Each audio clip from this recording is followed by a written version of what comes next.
نماز کے اندر آخر کے اندر ہم لوگ دعا پڑھتے ہیں. یہ دعا کیوں پڑھی جاتی ہے؟ اس کا کیا مقصد ہے؟ اس کا مقصد یہ ہے کہ انسان اپنے لیے بھی دعا کریں، اپنے والدین کے لیے بھی دعا کریں، اور قیامت تک آنے والے جو لوگ ہیں ان کے لیے بھی دعا کریں.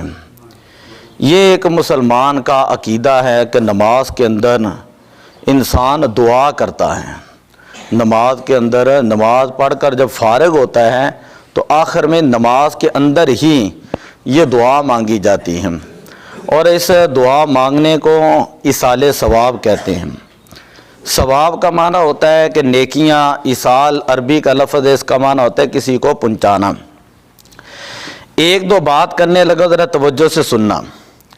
ایصال ثواب کا مطلب ہوتا ہے انسان کو نیک عمل کرے اور اس کا ثواب جو وہ فوت شدہ بندہ جو ہے، وہ مردہ جو ہے، اس کو پہنچا دیں. جب ہم نماز جنازہ پڑھتے ہیں تو جنازہ جو ہے وہ زندہ لوگوں کا عمل ہوتا ہے. ہمارے سامنے ایک میت ہوتی ہے اور ہمارے سامنے جو ہے ایک باڈی ہوتی ہے. ہم جنازہ پڑھ کر اس کے لیے دعا کرتے ہیں. جنازہ ایک نیک عمل ہے تو ہم اس کے لیے دعا کرتے ہیں.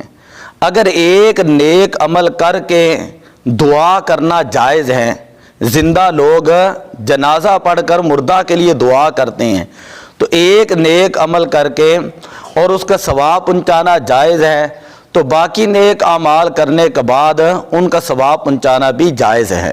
دیکھیں نبی اکرم صلی اللہ علیہ وسلم ہر سال اپنی طرف سے بھی قربانی کرتے ہیں اور اپنی امت کی طرف سے بھی قربانی کرتے ہیں.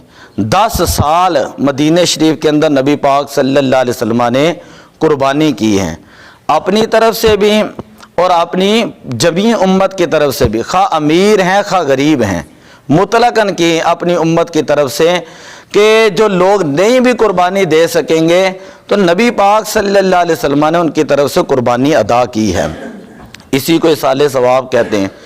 حضرت علی المرتضیٰ شیر خدا حیدر کرار ہیں اور ولیوں کے سردار، آپ ہر سال قربانی کرتے تھے.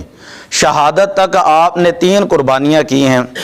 ایک قربانی اپنی طرف سے، ایک قربانی نبی پاک صلی اللہ علیہ وسلم کی طرف سے، اور ایک قربانی جو ہے نبی پاک کی امت کی طرف سے کرتے تھے.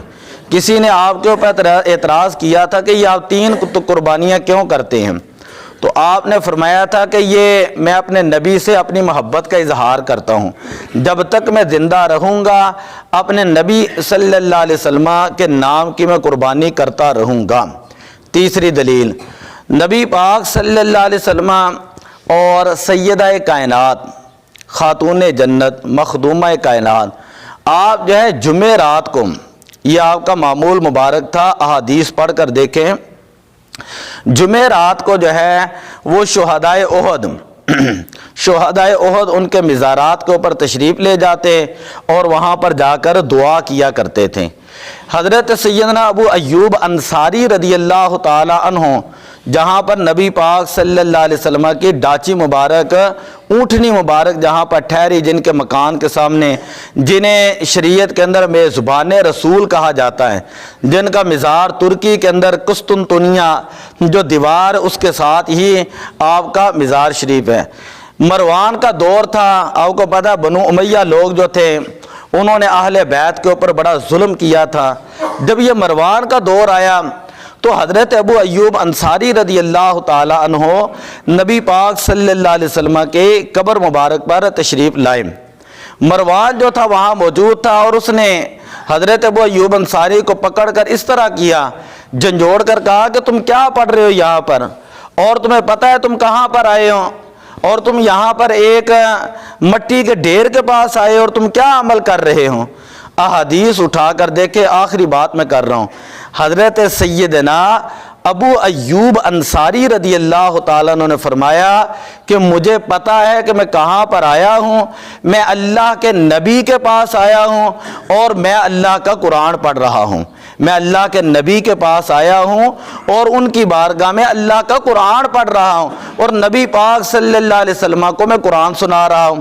یا دو چیزیں تو یہ ثابت ہوئیں، ایک تو یہ ثابت ہوئی کہ مزارات پہ جانا یہ صحابہ کا طریقہ تھا، اور دوسری چیز یہ ثابت ہوئی کہ فاتحہ شریف کرنا، دعا کرنا یہ نبی پاک کا بھی طریقہ ہے۔